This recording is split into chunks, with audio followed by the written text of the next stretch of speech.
Bendiciones, amados hermanos. Estamos hablando una pequeña serie acerca de la oración y empezamos la última charla mejor. Hablamos de que Jesús hizo muchos milagros, como convertir el agua en vino, caminar sobre el agua, hacer callar las tempestades o reprenderlas, sanar a los enfermos, echar fuera a los demonios, levantar a los muertos de sus sepulcros. Pero lo que impactó mayormente por la voluntad de Dios a los discípulos fue, y también lo que pidieron que Jesús les enseñara, fue a orar. Lucas 11, versículo 1 dice: aconteció que estaba Jesús orando en un lugar, y cuando terminó, uno de sus discípulos le dijo: Señor, enséñanos a orar, como también Juan enseñó a sus discípulos. Lo primero que enseñó Jesús es que al orar, en nuestra anterior meditación, lo primero era saber a quién nos dirigíamos. Y claro, nos dirigíamos al Señor, creador del cielo y la tierra, soberano, santo, santo, santo, que por medio de Jesucristo nos hacía reconciliar ahora con Dios y poder llegar a Él y empezar a dirigirnos en una relación como Padre. Decíamos que en la antigüedad se dirigía a Dios de otras maneras, pero no como Padre. En Lucas 11, 2, la parte A y B dice: y le dijo, cuando oréis, decid, Padre nuestro que estás en los cielos. Jesús ahora les va a seguir enseñando acerca del tema de la oración. Les va a seguir enseñando cómo orar, primero a quién se debían dirigir, y luego ahora Él va a incluir las peticiones que deben haber en la oración, peticiones de la oración, y vamos a hablar del tema. Lucas 11, 2 al 4 nos dice que otras peticiones, y permítame retomar el texto desde el versículo 2. Y le dijo: cuando oréis, decid, Padre nuestro que estás en los cielos, santificado sea tu nombre, venga a tu reino, hágase tu voluntad como en el cielo, así también en la tierra. El pan nuestro de cada día, dánoslo hoy. Y perdónanos nuestros pecados, porque también nosotros perdonamos a todos los que nos deben. Y no nos metas en tentación, mas líbranos del mal. Esta enseñanza de Jesús acerca de la oración tiene 5 peticiones que están en el texto que acabamos de leer. La primera petición tiene que ver con la adoración. Aunque hemos sido acercados a la relación de hijos y padre, no obstante, la siguiente frase seguirá poniendo en relieve el abismo infinito que hay entre nuestra naturaleza caída y la santidad del Padre del cielo. Lucas 11:2. Y le dijo: cuando oréis, decid, Padre nuestro que estás en los cielos. Y viene la primera petición: santificado sea tu nombre. El nombre para Dios sencillamente representa lo que Él es y lo que Él hizo.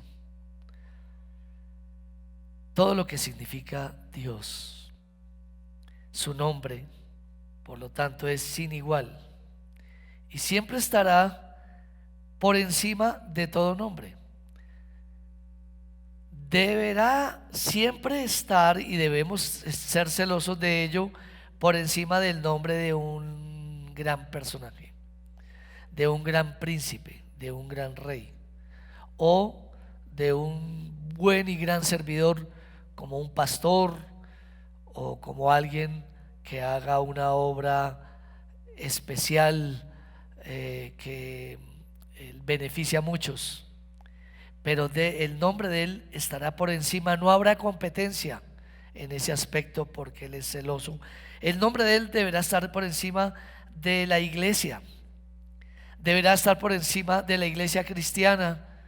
Y nosotros en ese sentido no estamos para predicar la iglesia, sino para predicar a Cristo y Cristo crucificado, la gloria de Dios, no la gloria de la iglesia.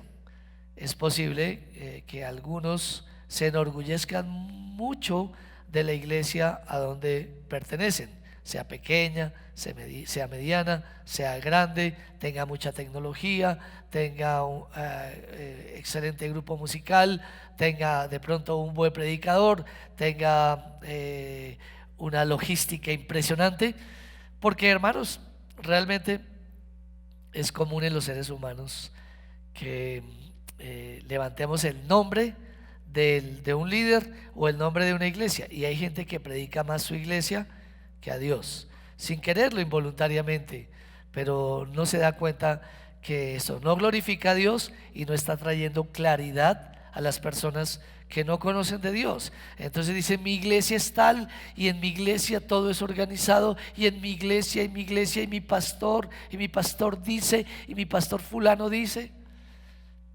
El nombre de Él va por encima de líderes, va por encima de iglesias, de denominaciones. Su nombre representa, el nombre de Dios representa perfección y eternidad, frente a lo que representa una iglesia o a lo que representa X líder: imperfección y temporalidad. Dios es infinito, el ser humano y lo que hace es finito. Dios es santo, santo, santo.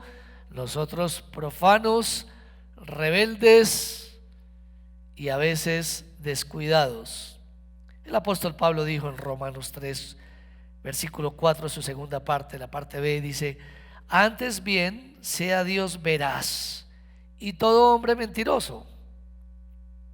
Todo hombre tiene fallas.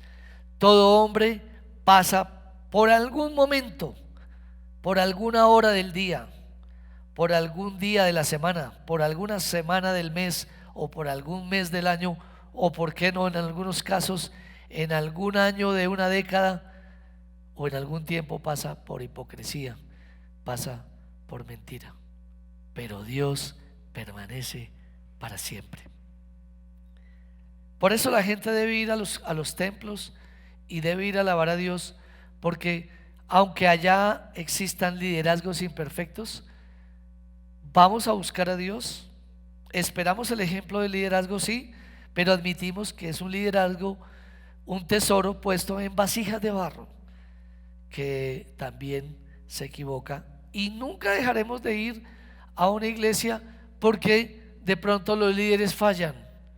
No, iremos de pronto a otra iglesia, pero nunca nos dejaremos de congregar, porque es el nombre de Dios el que está detrás de todo. Cuán delicado entonces es tratar a Dios y sus asuntos sagrados de cualquier manera. Dos ministros en la antigüedad, levitas, cometieron este atrevimiento con la consecuencia de haber sido cortados de la tierra. ¿Cuál atrevimiento? Le estoy diciendo, de tomar las cosas de Dios con ligereza y su nombre de forma descuidada. Estos hombres fueron Nadab y Abiú. Levítico 10, 1 al 3. Nadab y Abiú, hijos de Aarón, tomaron cada uno su incensario y pusieron en ellos fuego, sobre el cual pusieron incienso, y ofrecieron delante de Jehová fuego extraño que él nunca les mandó, y salió fuego delante de Jehová y los quemó, y murieron delante de Jehová. Entonces dijo Moisés a Aarón: esto es lo que habló Jehová diciendo: en los que a mí se acercan me santificaré, y en presencia de todo el pueblo seré glorificado. Y Aarón cayó. Dios exige que al acercarnos a Él no lo hagamos con actitud irreverente y descuidada, por lo cual la primera petición es la adoración cuando dice santificado sea tu nombre. La segunda petición, consagración. Luego de pedir que fuera santificado el nombre de Dios, lo que Él es y lo que Él hace, dice Lucas 11, 2d: venga tu reino, hágase tu voluntad como en el cielo, así también en la tierra. Consagración. Este reino fue tema central de toda la Biblia. Juan el Bautista lo anunció expresando la condición para entrar en ese reino: venga tu reino. Mateo capítulo 3 verso 2 dice: arrepentíos, porque el reino de los cielos se ha acercado. ¿Cómo? En la persona de Cristo. ¿Cómo? En el Espíritu Santo que dejó Cristo. Jesús trajo el reino de Dios, se sentó a la diestra del Padre y está reinando. Entonces uno diría, pero ¿reinando en qué? Si mire cómo está todo en la tierra, pareciera que en lugar de estar reinando se fue, pero Él está reinando. ¿En qué sentido? Primeramente, donde Él establece su reino es en medio de nuestra fe y nuestra piedad, nuestra santidad, nuestra justicia, el ser luz a los hombres y sal de la tierra. Él reina sobre la piedad de sus hijos. Por eso cuando nosotros nos sometemos a Él, hermanos, los demás creen, porque ven en nosotros el poder de Dios al someter una vida de pecado, echarla fuera y abstenernos de toda especie de mal e ir hacia adelante en construir, en anunciar el evangelio de Dios. Él reina sobre la piedad de sus hijos antes de manifestar su reino en toda su plenitud, porque un día la manifestará en toda su plenitud y todo ojo lo verá. En todos los tiempos, los gobiernos, que es donde más opera Satanás, se va a oponer al reino de Dios. Este sistema del mundo está hecho y condicionado para vivir una vida anticristiana. Entonces, ¿dónde está el éxito de este poder malévolo? Sencillamente en los gobiernos. Y en los gobiernos es donde más actúa Satanás. Por eso nosotros desde el púlpito siempre estaremos denunciando las doctrinas diabólicas, demoníacas, que el diablo quiere introducir y ha introducido dentro de la sociedad para el beneficio del hombre a cambio de su alma. Doctrinas como la anarquía de los pueblos, que se ve en todas partes. La anarquía, la falta de la sujeción hacia las autoridades y el respeto y la honra a una autoridad, el ir contra la institucionalidad, la anarquía, el aborto justificado, y que pues no es el tema para hablar, la ideología de género y más temas que podemos nosotros ver cómo Satanás está introduciendo para destruir la creación de Dios y la obra de Dios original, y hacer perder de vista que existe un reino de Dios, el cual le ha permitido al reino de la oscuridad gobernar por medio de las naciones, y en las naciones por medio de personas perversas que introducen cosas contrarias a la voluntad de Dios. Se oponen al reino de Dios. Salmo 2, 1 y 2: ¿por qué se amotinan las gentes y los pueblos piensan cosas vanas? Se levantarán los reyes de la tierra y príncipes consultarán unidos contra Jehová y contra su ungido. La mayoría de los gobiernos, especialmente en el que vivimos, ha sido levantado con ese propósito de levantarse contra Jehová. ¿Cuál contra Jehová? Si permiten la libertad de cultos. Sí, contra Jehová, porque van contra su palabra, como no tomar el nombre del Señor en vano, no matarás, no codiciarás y más mandamientos que usted sabe. Entonces, venga tu reino y por consecuencia, hágase tu voluntad en los cielos como en la tierra. En los cielos, ¿por qué en los cielos? Es que en los cielos no hay la voluntad de Dios. Se está refiriendo y afirmando de que sí la hay, y en la tierra también la hay. En los cielos, ¿por qué? Porque en los cielos sus ángeles obedecen sus designios. Los ángeles están a la orden de Dios para ir y hacer toda la voluntad de Dios, completa, perfecta, no en cuanto al estado mismo de los ángeles, sino que en cuanto están sometidos a Dios, cumplen su voluntad. No son independientes, sino son completamente dependientes de las órdenes de Dios, y por eso hay perfección en ellos, en sus tareas. Hebreos 1:14. ¿No son todos espíritus ministradores enviados para servicio a favor de los que serán herederos de la salvación? Y ahí está entonces cómo desde los cielos se hace la voluntad, y lo que pasa en los cielos, ordenado en los cielos, los ángeles vienen y hace que así mismo se cumpla en la tierra.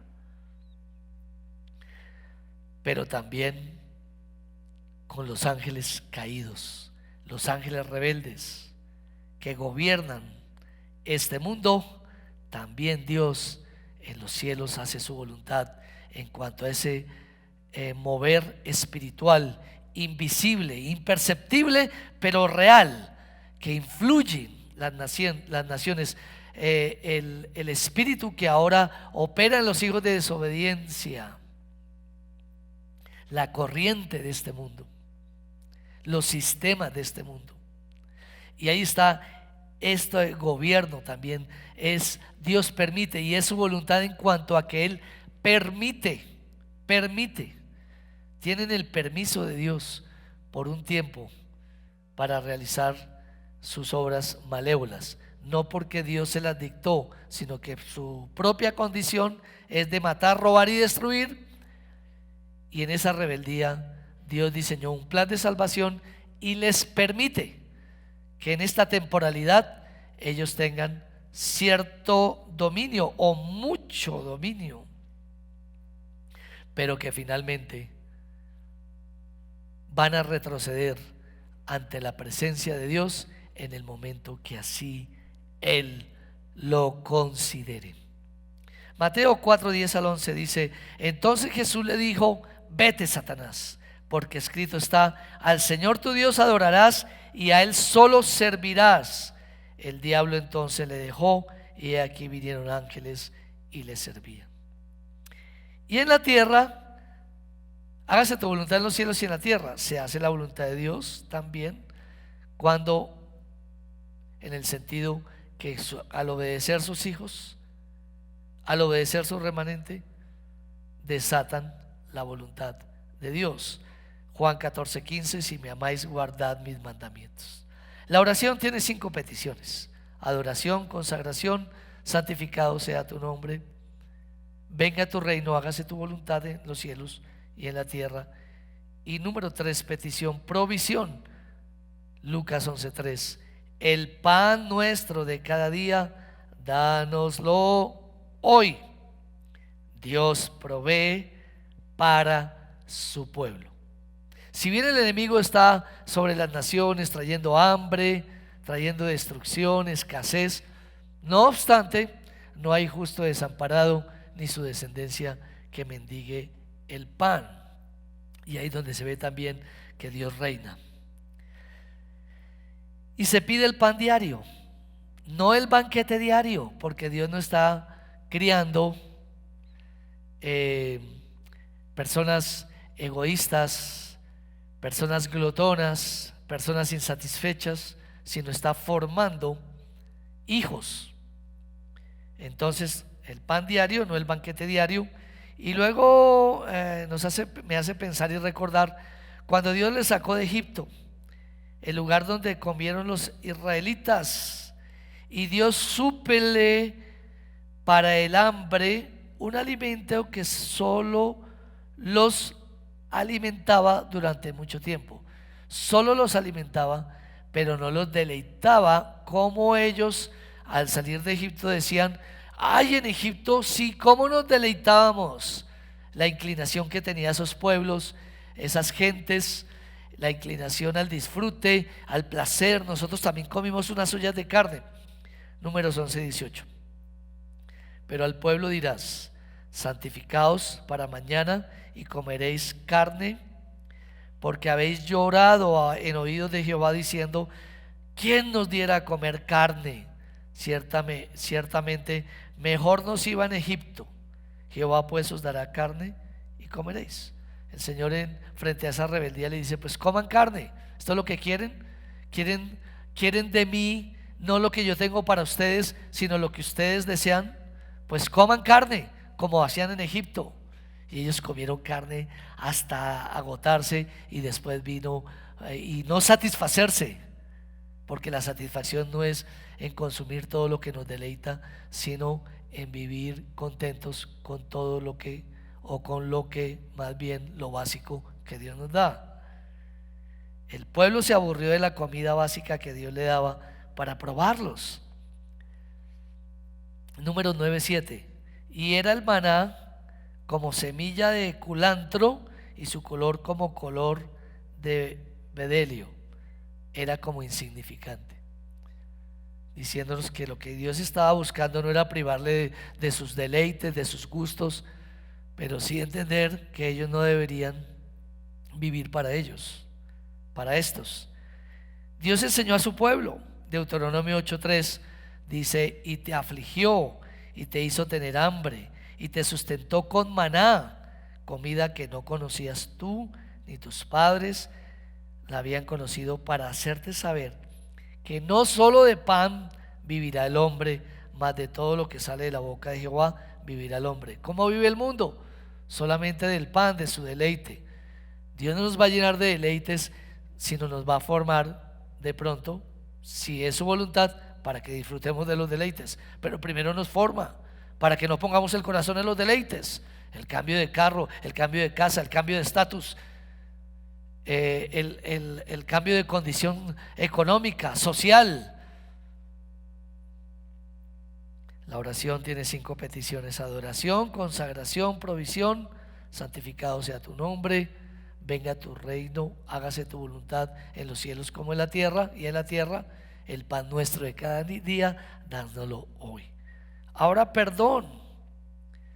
Dios nos juzgará en la misma medida que juzguemos.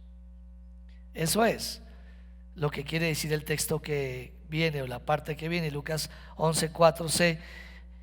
Y perdónanos nuestros pecados, porque también nosotros perdonamos a todos los que nos deben. Y no nos metas en tentación, mas líbranos del mal. Pero solamente hablar del perdón antes de hablar de la tentación. No tiene que ver con la salvación, o sea, no es un intercambio. Yo perdono y entonces tú me perdonas. ¿En dónde quedaría la obra de Dios, su perfección de su obra? ¿Y dónde quedaría entonces la imperfección nuestra? La imperfección nuestra vendría a ser perfección, y la perfección de Dios vendría a ser imperfección. Pues no se trata en sí de esto. De la salvación, pues fue la obra de Dios en Cristo. Tiene que ver con la coherencia de perdón, de haber sido perdonados. La coherencia: Cristo me ha perdonado. La historia de 2 hombres ilustra lo que quiso decir Jesús en la oración, y creo que por ser una historia que Jesús quiso poner como un ejemplo y una ilustración, para el caso de este momento no merecería mayor comentario. Mateo 18, 26 al 33. Entonces aquel siervo, un siervo que debía dinero a un señor y le iban a vender su familia y sus hijos, vino donde el Señor que a él le debía y dice así: entonces aquel siervo postrado le suplicaba diciendo: Señor, ten paciencia conmigo y yo te lo pagaré todo. El Señor de aquel siervo, movido a misericordia, le soltó y le perdonó la deuda. Pero saliendo aquel siervo halló a uno de sus consiervos que le debía 100 denarios, y haciendo de él le abogaba diciendo: págame lo que me debes. Entonces su consiervo, postrándose a sus pies, le rogaba diciendo: ten paciencia conmigo y yo te lo pagaré todo. Mas él no quiso, sino fue y le echó en la cárcel hasta que pagase la deuda. Viendo sus consiervos lo que pasaba, se entristecieron mucho y fueron y refirieron a su señor todo lo que había pasado. Entonces, llamándole su señor, le dijo: siervo malvado, toda aquella deuda te perdoné, porque me rogaste. ¿No debías tú también tener misericordia de tu siervo, como yo tuve misericordia de ti? Qué gran historia, qué elocuente historia. Si añadiera muchos comentarios o pocos comentarios, me quedo corto frente a la historia que Jesús quiso ilustrar acerca del perdón. Ustedes han sido perdonados de una gran deuda, la deuda que tenían con su Padre Celestial. Ahora ustedes deben, sencillamente por coherencia, perdonar lo que otros le han hecho. La oración tiene 5 peticiones: adoración, consagración, provisión, perdón y por último liberación, texto que ya había relacionado. Lucas 11:4, la última parte, dice: y no nos metas en tentación, mas líbranos del mal. No nos metas, esa palabra es como se puede interpretar mal diciendo que Dios es el que nos mete en la tentación, pero vamos a ver que no, que hay 2 tipos de tentaciones que están bajo ese triple enemigo que es carne, mundo y diablo. Hay 2 tipos de tentaciones que desarrollamos, una externa y una interna, pero con la misma raíz del pecado. No toda tentación viene del diablo, pues de nosotros mismos puede venir en ocasiones la tentación y al ceder pecar. Es lo primero. Entonces Dios no tienta a nadie, pero nosotros, por la concupiscencia, por la práctica de pecado, por haber estado antes bajo el príncipe de este mundo, por las adicciones que tuvimos, a veces no necesitamos que Satanás venga y nos haga tentar o ponga una tentación en nosotros, porque aún estando solos, sin recursos, sin provisión del mundo, de nosotros mismos, como dice Marcos 7, 21 al 23, salen los malos pensamientos. Somos una fábrica que quiere producir mal y que por haber estado inmerso en el mal, pues no es tan difícil que se produzcan este tipo de cosas. Santiago 1, 13 al 15 dice: cuando alguno es tentado, no diga que es tentado de parte de Dios, porque Dios no puede ser tentado por el mal, ni él tienta a nadie, sino que cada uno es tentado cuando de su propia concupiscencia, palabra griega que sencillamente significa la inclinación natural y el deseo intenso hacia hacer algo malo. Es algo autodestructivo. Aunque tengamos la ley de Dios en nuestra mente, son momentos donde nos entregamos y donde, queriendo hacer el bien, hallamos que el mal está en nosotros y hacemos justo lo contrario, a menos de que venga la intervención divina y el sometimiento nuestro a su poder.